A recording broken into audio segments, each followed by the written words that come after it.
There we go. Everything's working. Sorry, I didn't realize my mic was not muted this whole time. Anyway, thanks for being patient, everybody. It's good to be here again. I didn't know if I was going to make it or not due to traffic and other things, and the fact that it snowed a bunch the last day or so. Last few days, actually, it's been snowing a bunch here. And yeah, so let me just get here to where I can hear, make sure everything's good. Let me just get here. There we go. Great. All right. Hopefully everybody's doing well. We have a couple things we need to talk about, that's for sure, because stuff is happening in the drone space. So how's everybody doing? Doing good? I know I saw a bunch of you were here. Again, sorry I was late, but good to see you all. For those of you that are here, gotta straighten that out. That's gonna drive my OCD nuts. There we go. So One Vision, Jimmy J, D&D Aerial, Alaska Filmer. Who else is? And Bredner, Kevin Hawthorne, Jackrabbit FPV, H4 Services, Drone Shots. Bruce. Who else? 107 Drones.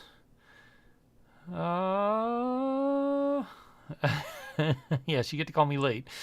Oh yeah. Let's see. Robert's in here too. Dynadrone, thank you very much for the super chat. I deeply appreciate that. Very, very much. Thank you very much.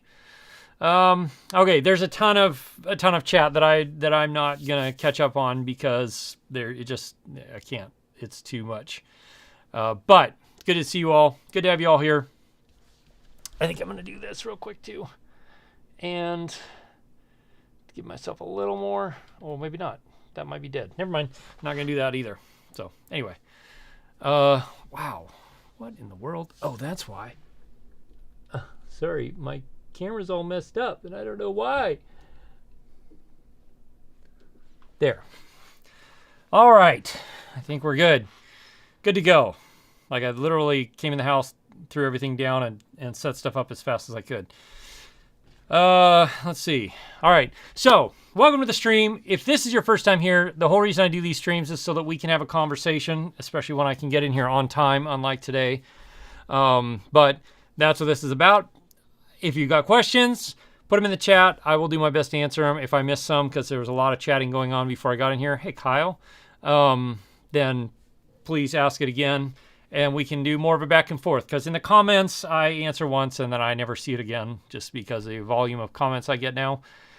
And yeah, so that's the whole reason I do this stream. We do need to talk about the Mavic 3 Pro rumors. The Inspire 3 is due to be released tomorrow, which I can't wait for. So yeah, we'll jump into that here just in a second.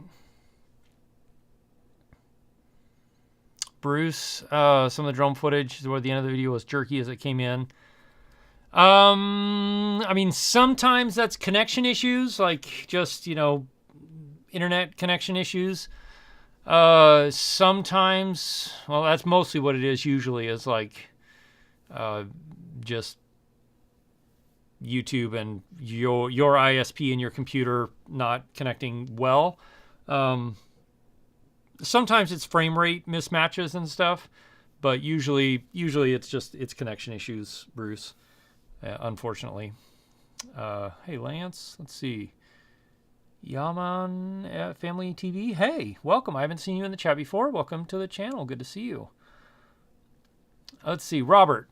Glad you're out not on the side of the road this evening. It was an interesting live chat. You're right. Last time. Yeah, that was, it happens. I almost thought I was going to be tonight. It was close. But I was like, I think I'd rather be 10 minutes late and be here than like sitting on the side of the highway somewhere. The last hurrah of winter, Alaska Filmer. I hope this is the last hurrah. So I was down by Whittier, Alaska today, Portage area. They got a lot of snow down there. Not nearly as, we did not get nearly that much, but we did get a fair amount here. Yeah. So I, on the other hand, not yesterday, was it Sunday? Monday. I spent Monday in Cleveland, Ohio. Literally flew down Sunday, spent Monday there working, and then flew back Tuesday. So here I am. Yeah, just that was a whirlwind, insanely fast trip, and it just, is what it is.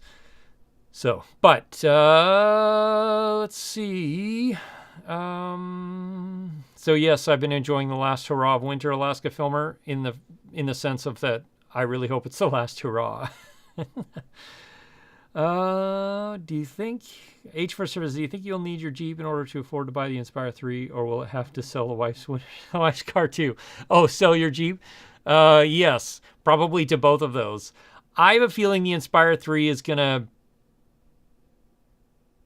it's gonna push 20,000 by the time, like, I mean, maybe not all the setups. I think the Inspire 3 will be like 15 to 16, maybe 14, maybe 12 on the low end of things. But I think it's going to be up in the 15, 16 range, 20 if you want to get upgrade stuff. That's my guess. It sounds insanely expensive, but if you're doing this as a business, your full-time income, or you have a good business doing this, I know people that have been flying the Inspire 2 since it came out, and it has been their workhorse. So if you figure, say, 10 to 12,000 they spent on that, plus the X7 camera and lenses and stuff like that, you know, by now, 5-6 years later, they've made, you know, their whole living off of that. That's a worthwhile expense.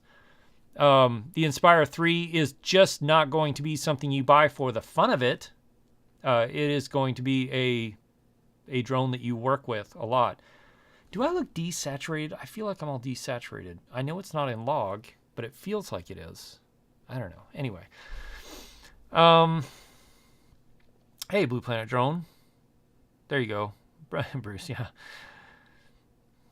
When I do lower 48 state jobs, am I taking my drone or are I flying somebody else's? I take my drone, Dean.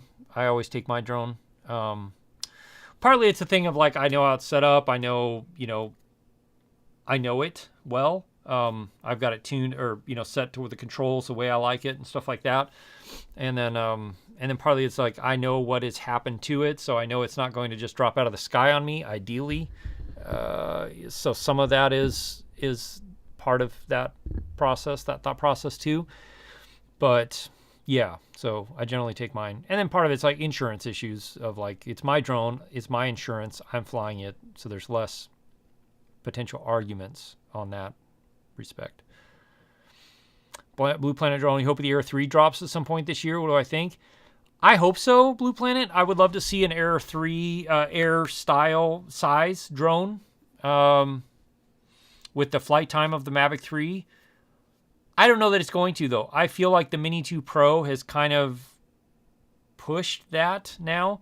And looking at it now, you know, if the rumors of the Mavic 3 Pro are correct with the 3 lenses and the 3 cameras and the gimbal and stuff, then I don't know. I kind of wonder if DJI hasn't just like quit developing the Air lineup because I still feel like there's a market for it, but there's a space in their lineup for it. But the Mini 3 Pro is so good, and pricing wise, it's kind of in the same vein. It's hard to say, so I don't know. I don't know if they will. And other than longer flight time and maybe better obstacle avoidance, I don't know what more they could do to the. Yeah, it is 107 drones. I agree. Even though I'm not testing one or flying one because I'm not in the cool kid club for DJI, or whatever the anointed club or whatever. We're going to talk about it more in a minute here. So the Mini 3 Pro going to be your next drone, Kyle. It's a great little drone, man. It really is good. The problem is I've been flying the Mavic 3 so much. I've gotten spoiled by it, and now I can't deal with less than the image quality of the Mavic 3, which is, oh my gosh, it's such a first world problem. It just it's ridiculous. I'm gonna grab my water bottle. Talk amongst yourselves. So yeah, the Mini 3 or the Mavic 3 is so great. I will say the Mini 3 is a fantastic little drone though. It really is. So let's see. 107 drones. How many Inspire 3s am I getting? Probably none. Just at that price, it's going to be like, oof. That's hitting me hard right here. So, Dynadrone, you're thinking of upgrading to the Mavic 3 or Classic. Can't do the Pro, too much money. Which one? Dynadrone, I mean, if you're going to get one, I would get the Mavic 3 Classic. The price-wise and what you get out of it is, I think, one of the better deals. I mean, I've got a Standard and I have a Cine. I might have a Mavic 3 Pro soon if, depending on when that gets released. And yeah, we'll jump into that in a sec here, but I think the Classic is the best. Yeah, Blue Planet Drones agrees with me. I do too. And I know Robert Schwimmer, he just got a Classic. He's very happy with it. I think the Classic is the sweet spot. You get the best image quality. The only thing you're missing is that telephoto lens or telephoto camera, which to be like I use it. Not in my professional work necessarily, but I do use it for my stuff, for YouTube stuff. And I think, see, and Brenner, I don't understand why. Bear with me here. I don't that's off. Oh, there we go. Maybe, is that better? Oh, there we go. That is weird. Now I look super red. What is going on? Yeah, that's all good. I'm not sunburned, I promise. Oh, I know why that looks that way. We're going to go back to here. Not to there. Back to there. Oops, not that.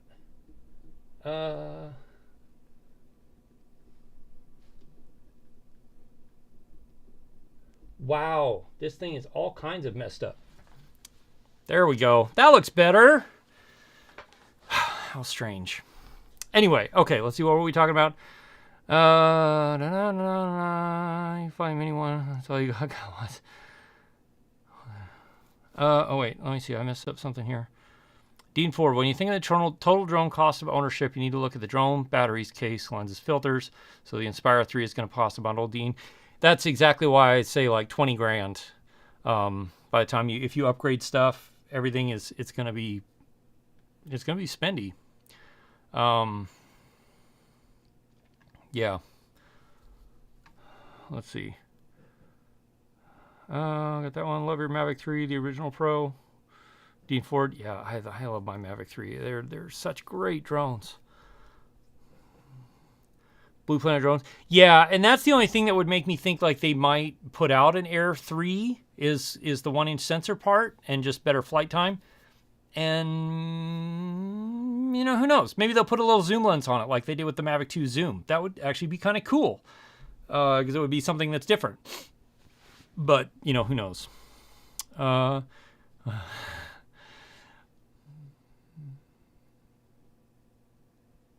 Shutter speed Ireland. Yeah, your rules for what you can fly and how close to people, how close to buildings, all that property stuff you've got to obey is kind of nuts. An Inspire 3 would be challenging, to say the least. Roscoe 119, Frank. Thanks. Perfect. There we go. I still feel like I'm like oversaturated on my face. I mean, I was out in the sun, but I'm not like that sunburned. I mean, jeez. I'm not that bad.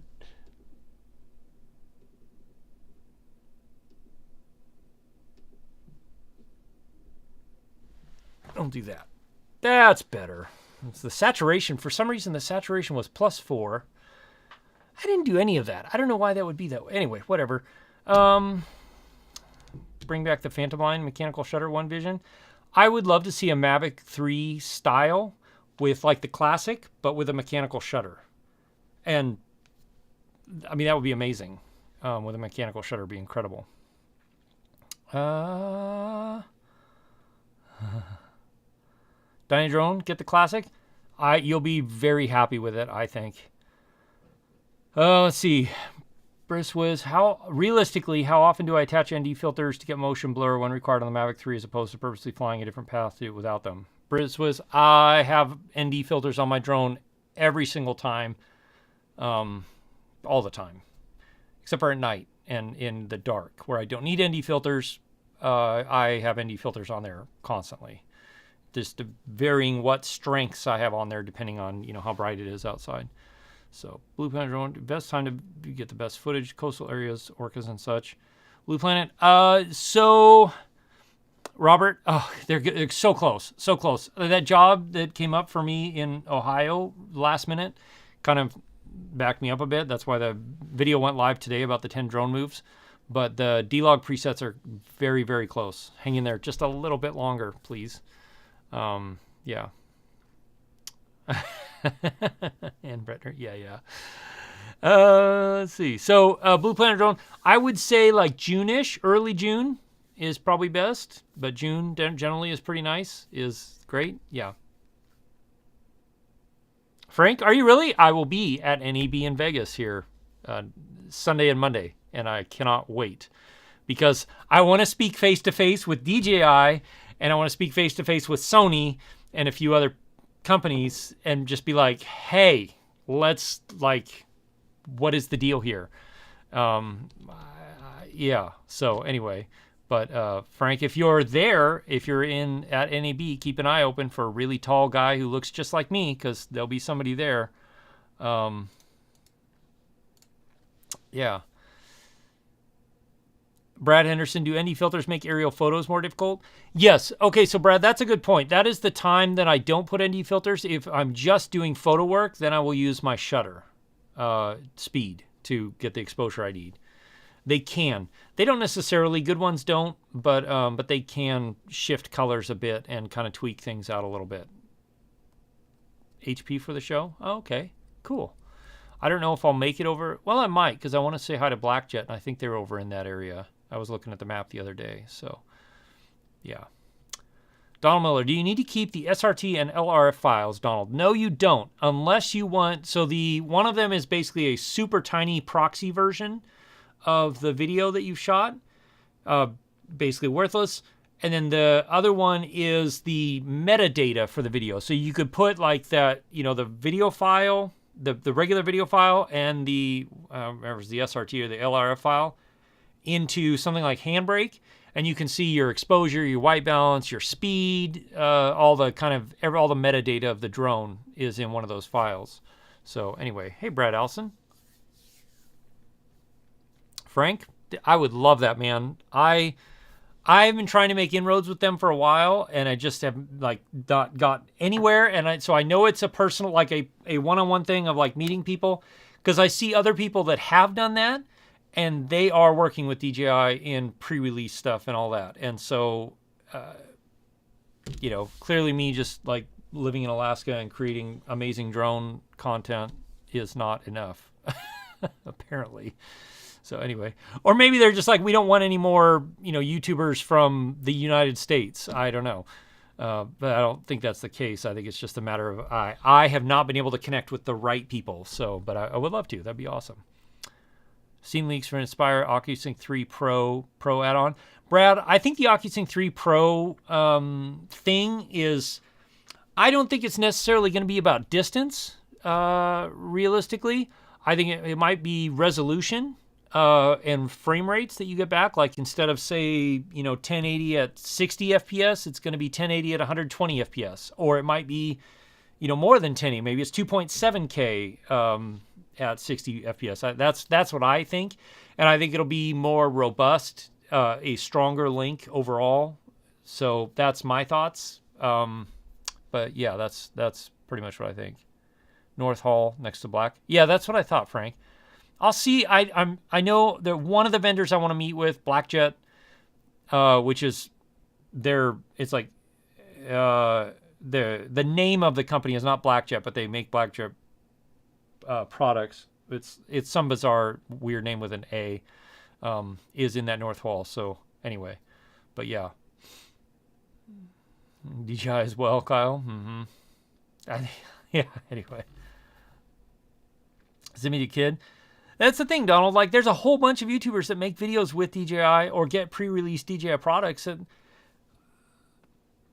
I don't know how they made an inroad. It's obviously they know somebody somewhere, because I've seen YouTubers with a following of like 1,000 that work with, but clearly they have a name, and they do great work. I'm not saying they don't do great work. I'm just saying they don't really have a lot of I hate to use the term influencer status on YouTube, and they're working with DJI, so I know it's possible. But again, I so much of the stuff in this world is like who you know and relationships you build on a one-on-one, face-to-face connection thing. So exactly, Bruce Wiz. So you'll talk to who for me, Dynadrone?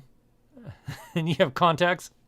Anyway, okay. Let's we need to talk about the Mavic 3. I promised that, and I do have to stop at 5 my time, in 20 minutes, because I've got some stuff to do. Hey, Mark H, welcome.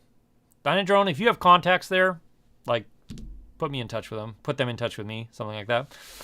Or tell them to meet up with me at DJI, the booth at NAB. So, but we need to talk about the Mavic 3. So, the Mavic 3, Donald Miller, I do not, personally. But, yeah. Okay, the Mavic 3. Pro, the Mavic 3 Pro. I got to say Pro because that's the difference. The 3 cameras, you have the 4/3 inch sensor, the regular one that's 1x, and I should have put my, photos in here of it that are leaking out online. I didn't, but so you have the 1x camera, which is the 4/3 inch sensor. Then you have a 3x camera, which should work out to be like a 50 to 80 millimeter or something range, of focal range. And then you have the 7x camera, which we know from the Mavic 3 is 162 millimeter telephoto camera. And so what I'm interested in, and the only way I will be buying the Mavic 3 Pro if it comes out is it has to have D-Log on, or at least D-Cine-like on those other 2 cameras. The big problem for me is you've got this beautiful D-Log footage on the 4/3 inch sensor on the Mavic 3, and then just nothing but normal, which is, it's not terrible, but it's not great. Super contrasty image off the telephoto camera. So if the Mavic 3, if they can release that with like the 4/3 inch sensor for the main with D-Log on it, and then the 3x telephoto camera has like a 1-inch sensor with D-Log, and then the telephoto, the super telephoto, the 7x camera, the 162 millimeter camera has, D-Cine-like off that 1/2-inch sensor, I would be very tempted to buy the Mavic 3 Pro. I'm also very curious to see, because we know all the rest of the Mavic 3 specs is going to be the same, 360 obstacle avoidance, 45-minute flight time or whatever. I'm very curious to see whether or not they, because it has the Pro name in it, if it has the SSD built in or not. I doubt it. I don't think it will, but it would be amazing if it did. Although, honestly, what would be amazing for the Mavic 3 Pro would be a removable SSD. And it wouldn't be that hard to take the same SSD that comes out of the Ronin 4D and use a similar thing like that. Would be great. That'd be amazing. And it's certainly possible, but it would take a case redesign, which I don't think DJI is going to do with the Mavic 3. But obviously, they redesigned the gimbal, but that's just a gimbal. So, yeah, my hope for the Mavic 3 Pro is that those other 2 cameras get D-Cine-like at the least, but D-Log at the 3x camera, the 50 to 80 millimeter zoom telephoto camera has D-Log in it, would be incredible, and I really hope that's what it does. But yeah, we'll see. So that's the only way I'm buying it, and it would be mostly for me. Unless it has D-Log in that 3x camera, because I do love taking the main camera and zooming it in like 1.5 times at 4K and getting that little more compressed, like 35 millimeter look for lens. If I could get a 50 to 85 millimeter look out of that camera, but have D-Log still, and a 1-inch sensor, so a little bit better low light performance, cleaner image, I would be thrilled with that. Would be awesome. So, yeah. Bruce, what LUTs do I use for the Mavic 3 D-Log and Final Cut Pro? Bruce, I'm so glad you asked. I use my LUTs that I will be releasing here in the next few days. So, yeah, thanks for that. I made my own LUTs. I don't mind the DJI ones, but I just there were some things that bugged me about them, and then some of the other ones that were out there, I feel like they tweaked the magenta a little too much, and so yeah, I just but yeah, that's what I use. I use my LUTs for the D-Log and the Mavic 3 Pro, and I am very happy with it. Overall, I got a couple of different ones that I use. One is a little more contrasty, and one is a little bit less contrasty, but allows you to give a little more leeway to change the exposure a little bit in post, depending on the exposure you were in. And so, yeah, that. And then, so So we'll do, Bruce, and I'll release a video about it, because I'll basically my plan is to do a video about like how I work with the Mavic 3 footage, and showing you like what I do with the Mavic 3 footage, and then also showing you my LUTs and what they do to the footage.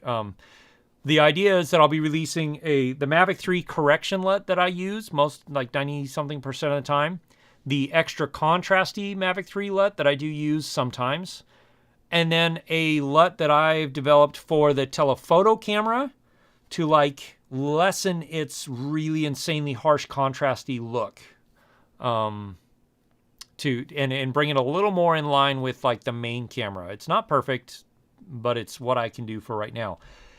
So there'll be that, and then there'll also be a set of look LUTs, right?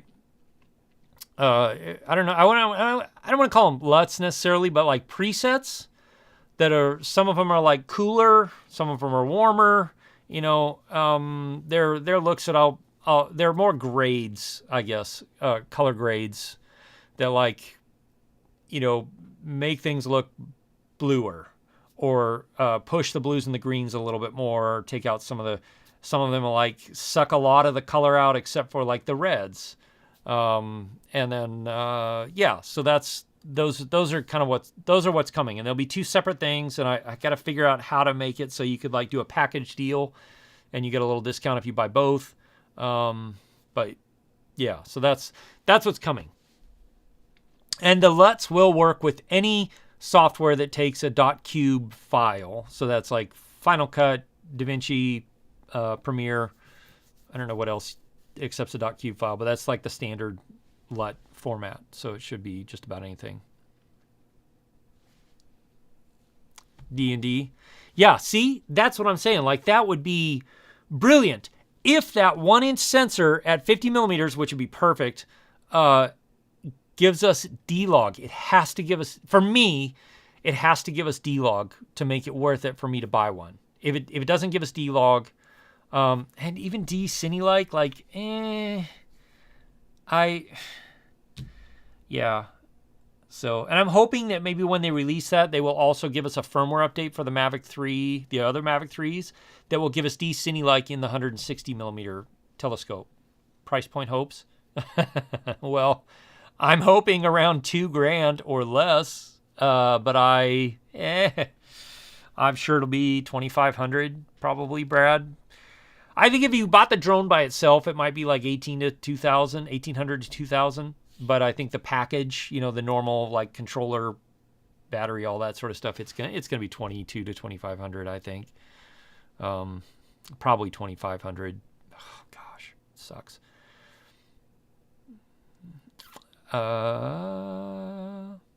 Brizwiz. Yeah, and you like, so my LUTs, well, you'll see them on a lot of Mavic footage, I guess, when I release the video and stuff, and I release them for sale. Like, everybody has different tastes and different what you want, like, out of footage that you get. And so my correction LUT is pretty neutral. It doesn't push things as hard as like the DJI correction LUTs does.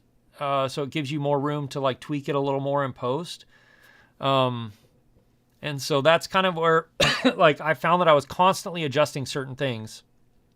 You know, like why am I spending all this time color grading when I could create a conversion LUT that basically gets it like 90% of the way there, the way I want it. And so, yeah. And I don't know, maybe what I'll do when I release that is maybe I'll see if there's a way I can include like a downloadable, 10-second 4K image that gives you like the before and after stuff. So you could see it on your own editing software or something. I don't know. Robert, yes, they will. They will work with Premiere Pro as well. The cube files will. So, yeah. I use Mac, Donald. And Resolve. Free, Frank. Yeah. Hey, Nick's High Tech. Nice to see you. Brad, I doubt it. I don't think they're going to lower prices for anything. Awesome, Mark. So Mark H, he was actually one of the beta testers for me, the Air 2S LUT I created that's still available for free on my Solo Creator Academy site. There's a link There's a link somewhere that you can go to through it.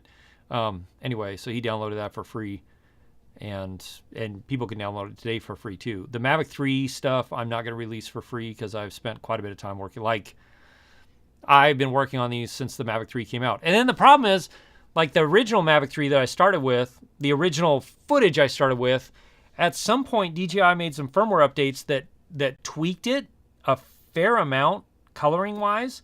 And so I was dealing like these kind of weird green magenta issues in the footage on, you know, firmware A, B, and C. And then by the time we get to firmware that we're on now, the image is tweaked enough that like the original LUTs I was developing for the Mavic needed to be shifted a fair amount to deal with the changes in the way DJI handles magenta and some greens and stuff. So it was very interesting. And yeah.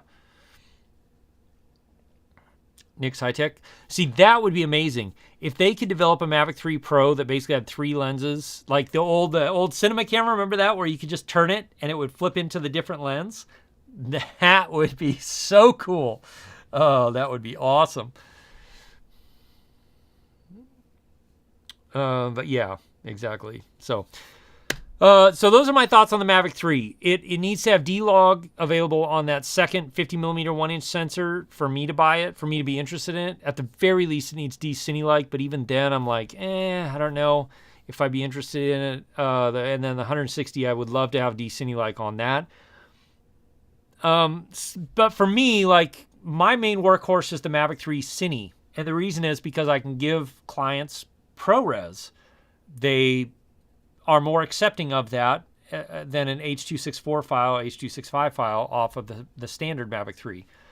So I think, yeah, the Mavic 3 Pro, it's going to be interesting. I don't see them putting an SSD in it unless they want to charge $5 or $6 grand for it, which seems insane to me. And I don't see the ProRes is not going to happen. I don't think, unless they figured out a way to like have an insertable, removable SSD, in which case, like, yes, please, that would be amazing. Because then you could get an extra SSD and just swap, which would be ridiculously, perfectly awesome. Yeah, cool, Kyle. See you in Vegas.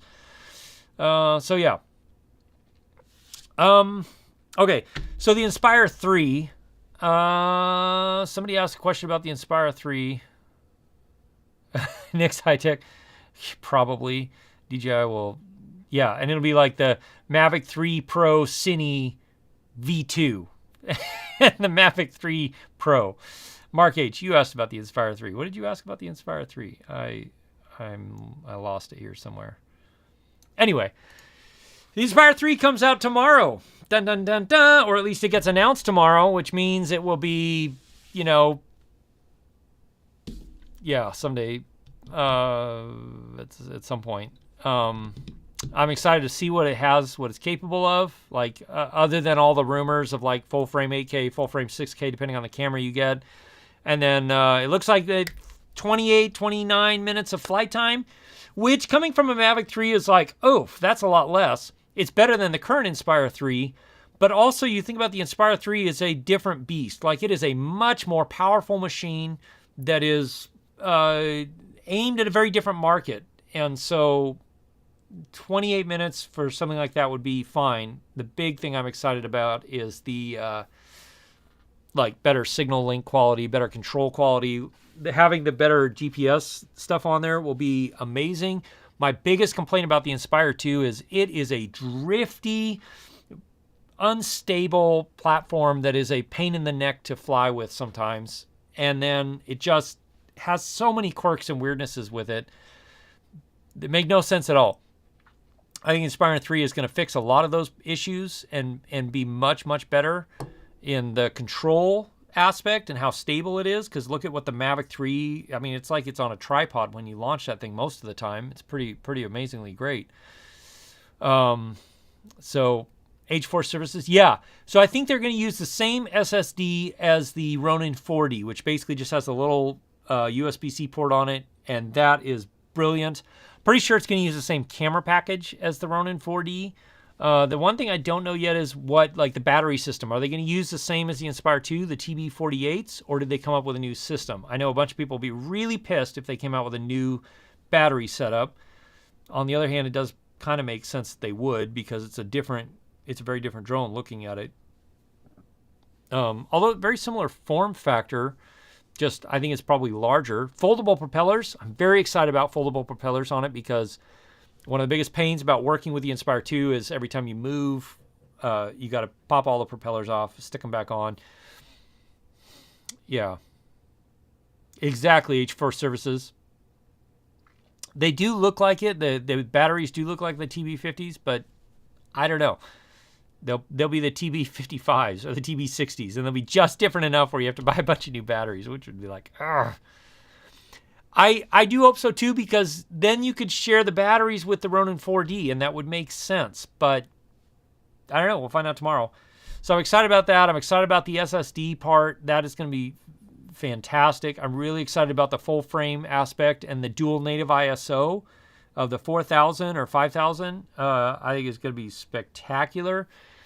The biggest thing for me that I'm excited about, because generally when I work with the Inspire 2 is I'm the pilot and then somebody else is the camera op,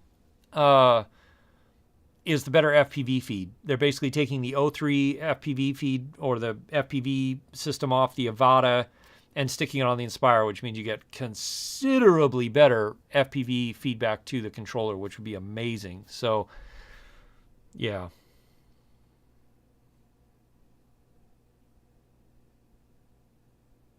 Bruce, I should consider a subscription option to be able to get all the LUTs you use updated for all your cameras.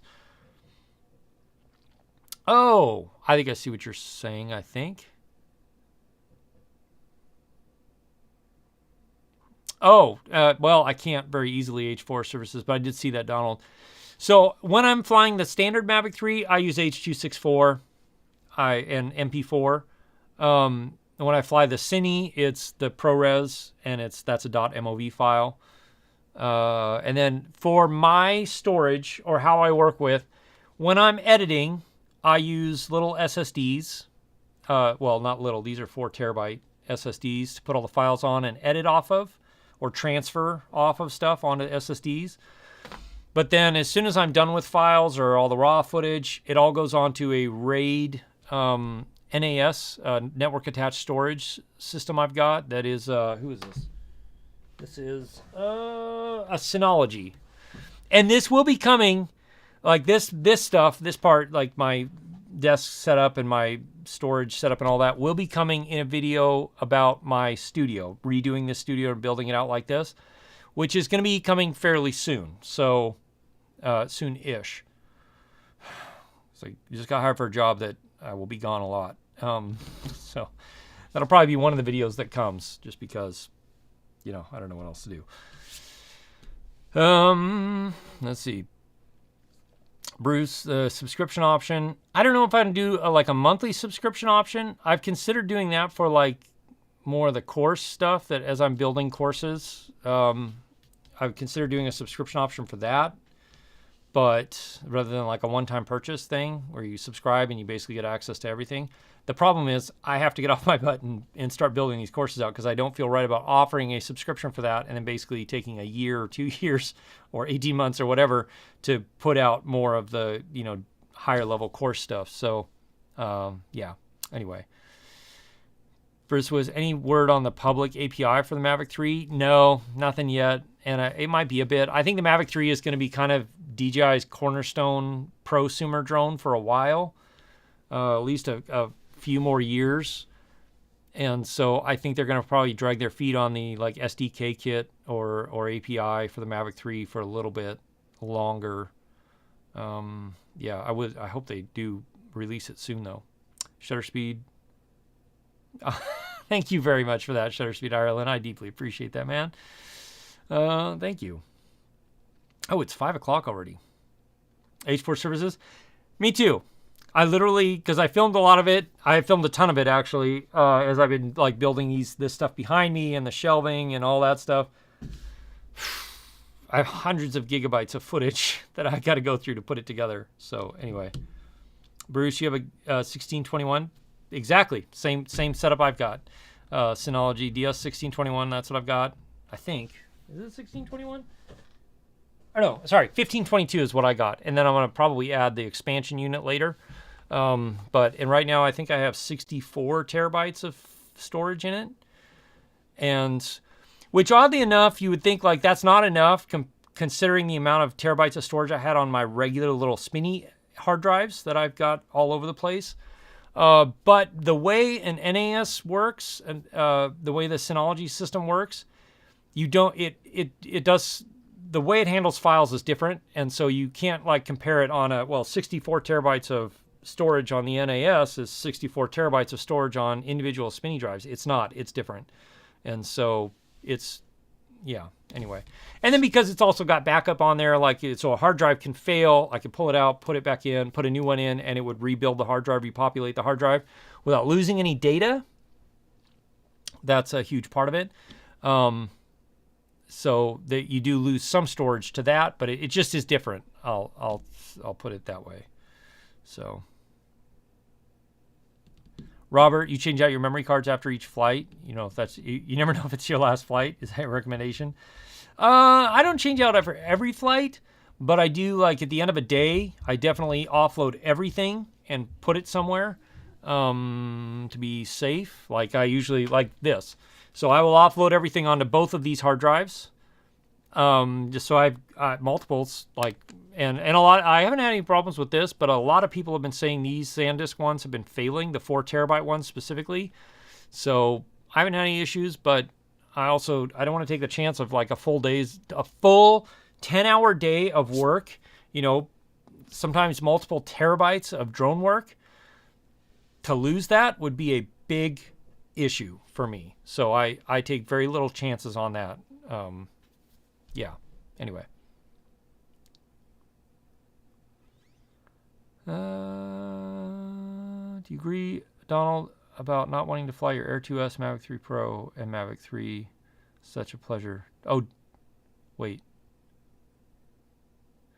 Don't have the experience I do, but agree about not wanting to fly your Air 2S. Oh, okay. I got it. I got what you're saying. Yeah, it really is. It's a fantastic machine. It's so much, the speed, the power, and the image quality. It's brilliant. Now, if they come out with an Air 3 that has a 1-inch sensor, you know, and maybe something similar to the Hasselblad colors that the Mavic 3 has, with the flight time that the Mavic 3 has, but the size of the Air 2S, then I would really think differently, because the smaller form factor for hiking and stuff for me would be spectacular. But it needs to have the power, maybe not all the power the Mavic 3 has, but it definitely needs the battery life the Mavic 3 has for me, because that speed, man, that 45 miles an hour comes in really handy. It is, Donald. It really is.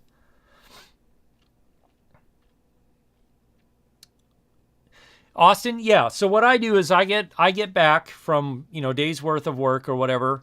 I put the SD card or whatever, you know, all the stuff that I shot that day, and I dump all of the raw footage, everything, into folders onto these things. And maybe I'll put this as part of my color grading tutorial too, on like how I manage files. So I pull it all off. I put it onto both of these, and then from here, like if I'm on the road, you know, these things stack up, or I'll go get a spinny drive or whatever I need to. But then when I'm back here at the office, the studio, I will also take that raw footage and put it onto my NAS immediately, just so I've got 3 backups, just in case, because I have lost footage before and it sucks. It is one of the worst feelings in the world to realize that you're like missing a bunch of footage that you shot because of, you know, whatever reason. So that's what I do.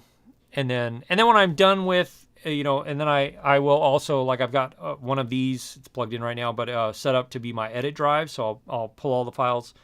That's where I use all my Final Cut files on that. And then once all that's done, everything gets put on the NAS when I'm done with it, and then we're good to go. And I can't tell you how much of a pleasure it's been working with an NAS until this year, because it's the first time I've had one and actually got it set up, where I can go back to anything I've shot in the last 5 years and find the footage. And it is so nice to be able to go, because I actually organized it as I was putting it on. So I there's a raw footage by year, by location, date, whatever. It's really, really nice. So yeah. Thanks, Robert.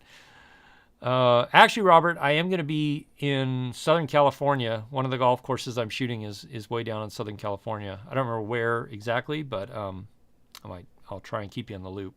If I have any time to do anything else. I don't know if I will yet, but that was the thing. I tried to meet up with some creators in Cleveland, and I literally had maybe 30 minutes to spare, because I landed late on Sunday night, and then early Monday morning, I jumped right into working and worked until after sunset Monday night.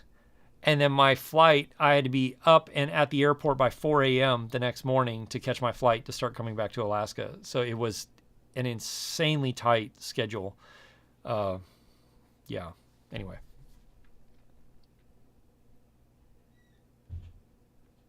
Oh, Austin, I see what you're saying. Yeah, that would have been amazing. But no, they don't, unfortunately. So I use a laptop and I transfer everything that way. All right. Sounds like a plan, Bruce. Oh, yeah. I mean, so that's where, I put that stuff out there on Twitter. So if you're not following me on Twitter and you want to see, the potential of me meeting up someplace, then that's where you got to go, because that's where I kind of, push it out there of hey, I'm going to be in this area. Has anybody got time to meet up? And this is the times I'll have available, sort of thing. So, and I have Richard Black, who hasn't been on the stream in a while. I got to meet up with him and a couple other people in other places. So it's always been fun.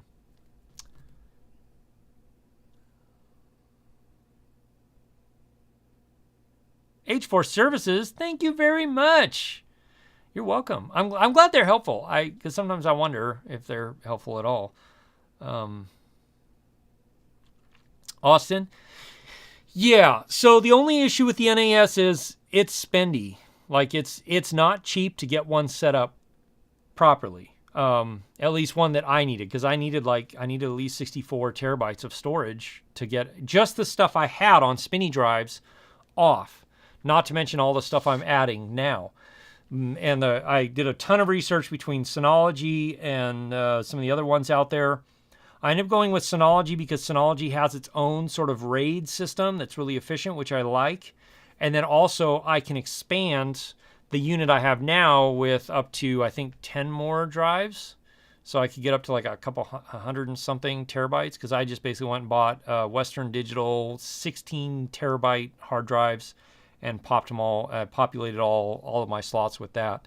And then when that is getting close to being full, I can get the expansion unit and get 4 or 5 more 16 terabyte drives, and it becomes one giant hard drive, one giant NAS. So I really like that. Donald, you asked me about Topaz AI. I've messed with it a little bit. Mark H, thank you very much, man. I really appreciate that, you guys. Gosh, dang, you're amazing. I have used Topaz AI. I haven't purchased it yet, but I'm thinking I might. For some stuff I want to work on this summer. We'll see. But the top trial demo run I had, it's pretty impressive software. Robert, is that not what you emailed me the video on? Because I did get that, and that's what I watched your video through the link you sent, so I'll have to look at that. And I'm sorry if I didn't reply. It kind of got to be a crazy few days there. H4 Services, I don't make fun of people for whatever they use. I'm excited to see people creating. And that, to me, it's more about what you can create using whatever gear you have than it is about the gear. And I'm starting to transition. I'm starting to push my channel away from just reviews and do more tutorials and more storytelling, because the affiliate sales are nice. They're very helpful, frankly. But also, I don't want people to buy gear just because I say it's a good piece of gear. I want you to actually need it. And the best way to do that is to expand your skill set to know that if you'll need it or not. So, yeah. Anyway, okay. Donald, wouldn't cloud storage be more reliable? So, yes, the problem is Alaska has data caps on all of our internet, and there are speed caps often too, depending on time of day, because we have limited bandwidth coming in and out of the state. So cloud storage for me is it's not a viable solution because of that. Because like for me to send a 200 gigabyte file to a client, it takes 8 to 9 and 10 hours to upload that to something like WeTransfer. And the amount of times that I've done that, and then at 198 gigabytes of upload, it freezes because the internet connection shifted, whatever. There was a blip and it doesn't continue. I have to start over. It's too much of a hassle. So, Rizwiz, thank you. I want to come to Australia someday so bad. I really would love to. I mean, I want to anyway, but some of the landscape you have there is so drastically different from what I experience here. I really would love to come and hang out for some time in Australia. I love it. Bruce, I know. And so my plan is this year, one of the investments I'll be making is like a studio computer instead of just my laptop I'm using for everything. So I'm going to I want to get the Mac Studio, the box.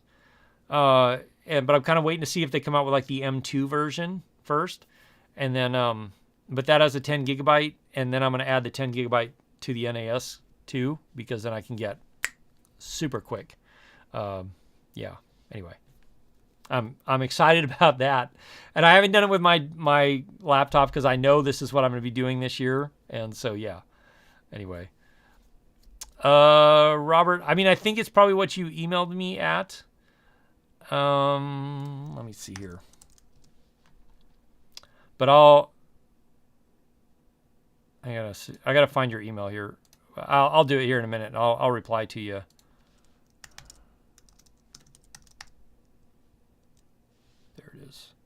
Yep, I got it, Robert. And I'll send you an email. I'll shoot you a reply here. Bruce, yeah. So the only reason I haven't done that is I didn't want to invest money into that while knowing that I'm going to be putting in a permanent like studio computer here that's going to stay here and be based here.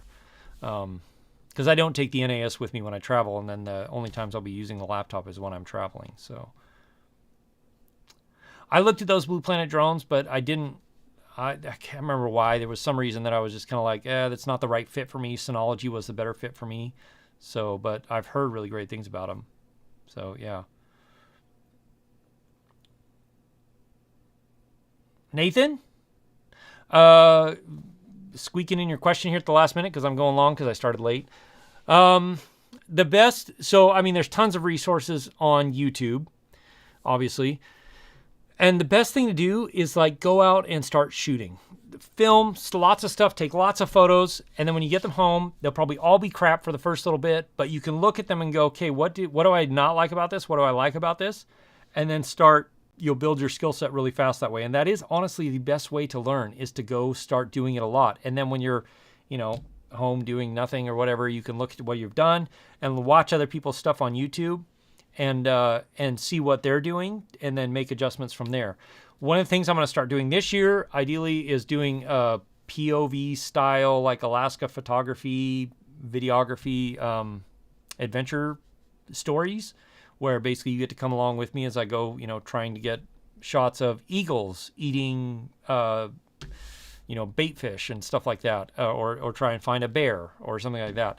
And and the cool thing about that my settings will be part of that video, so you'll get to learn like, oh, okay, that's why you're doing that shutter speed over this or whatever. So,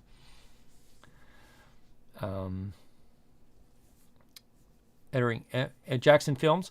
So the Mavic 3 footage is weird on a Mac because it doesn't play natively. You have to use another program to play it. I'm not sure why. Even the D-Log is kind of sketchy, or the ProRes is kind of sketchy that way.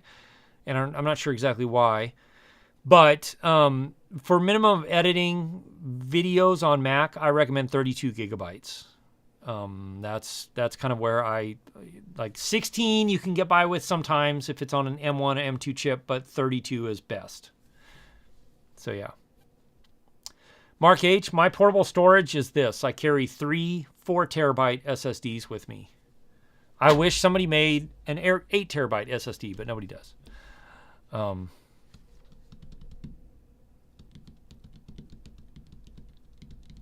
Holy biker. Hey, should be in Nepal with my dad. I wish that. Yeah, I wish that would be fun. Maybe next year. We'll see. So anyway. Nice H4 services. That's awesome. Oh, yeah. A lot of people don't know there are bears in Florida, but there are. So you're welcome, Bruce. Thanks for being here. Everybody, thank you very much for being on the stream tonight. I really appreciate it. Thanks for your patience for me getting started late because I was stuck in traffic. Traffic by Alaska standards. Is, you know, I'm not going to whine about it, but it was mostly because of road construction where they're working on some stuff. So anyway, but yeah, thank you all for being here. Thanks for being part of the channel. I will have more videos coming this week and next week, and I'm not sure about streaming next week based on my travel schedule. I will if I can. That's all I'm going to say. I will if I can. But yeah. In the meantime, thanks for being part of this channel. I really appreciate it. Look forward to seeing you all in the next video. And until then, be safe, be smart, and I'll see you again soon in the next video. Cheers, everybody.